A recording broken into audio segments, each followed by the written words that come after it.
If you're able to get hits and then execute with runners in scoring position on Garrett Cole, you have a chance to win the entire series. Cole was the biggest issue and the biggest threat to every team in not only the regular season, but in the postseason.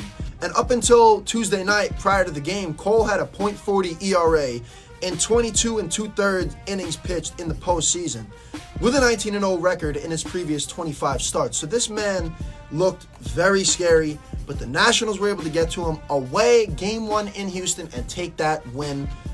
Huge. Then you go to game 2. You're thinking to yourself, hey, that was just a fluke. You know, the Nationals can't be that good. There's no way they beat them in game 2. Not the case, ladies and gentlemen. In this second game, a veteran matchup between Justin Verlander and Steven Strasburg, and man, oh man, was this another great game to watch. The Nats started it off by getting to Verlander early off a 2-run double by the consistent Anthony Rendon to make it a quick 2-0. But the Astros do not go down lightly, as they would strike back in the bottom of the first off Alex Bregman's 2-run homer to tie it up to a piece, where this game would go 6 scoreless. Pretty strong for both Verlander and Strasburg. Verlander threw 6, had 6 strikeouts. Strasburg had 6 as well. And Verlander notched his 200th career playoff strikeout, passing John Smoltz, who was announcing the game, for the most all-time in the playoffs. Shout out to Verlander, but ultimately, it didn't look good for the Astros. Yuli Gurriel ripped a 1-out double down the line in the gap to left field. And then Scherzer would Strasburg would walk the next batter, but was able to get out of it, making Correa pop up, and then struck out pinch hitter Kyle Tucker. The biggest inning by far for Strasburg, was able to get out of it, not let any runs score. And then came the top of the 7th, and catcher Kurt Suzuki came up huge with a solo homer, making it 3-2 and further rattling Verlander and sparking the offense for the Nationals for the rest of this game. Oh my lord. And Suzuki's numbers against Verlander was very good, before this at-bat. He had a .359 average, 1 home run, and 6 RBIs, runs batted in, against Verlander.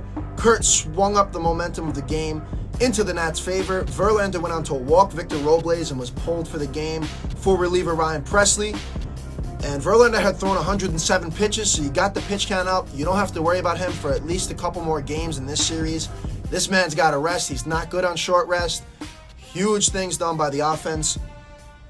And there you go, bases loaded. An error by Bregman at shortstop puts another run on the board for 2 Nats, with Robles scoring, and Asdrubal Cabrera would then get 2 more on a RBI single to left center. 6-2 Nationals. Something the New York Yankees could not do all series, as I mentioned, was execute with runners in scoring position. The Nationals did that in the first 2 games of this World Series. So nothing was going right for Houston. In the 7th, a missed ball by catcher Chirinos resulted in runners stealing the 2nd and 3rd. But the damage was not over. 22 of 25 teams that lose Game 1, by the way, and Game 2 in the new format have went on to lose the series.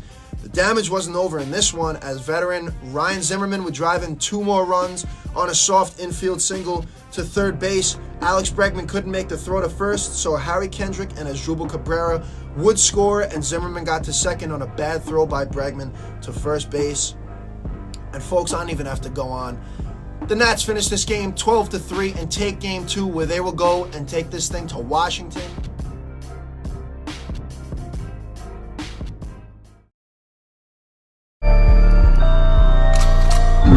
Peace.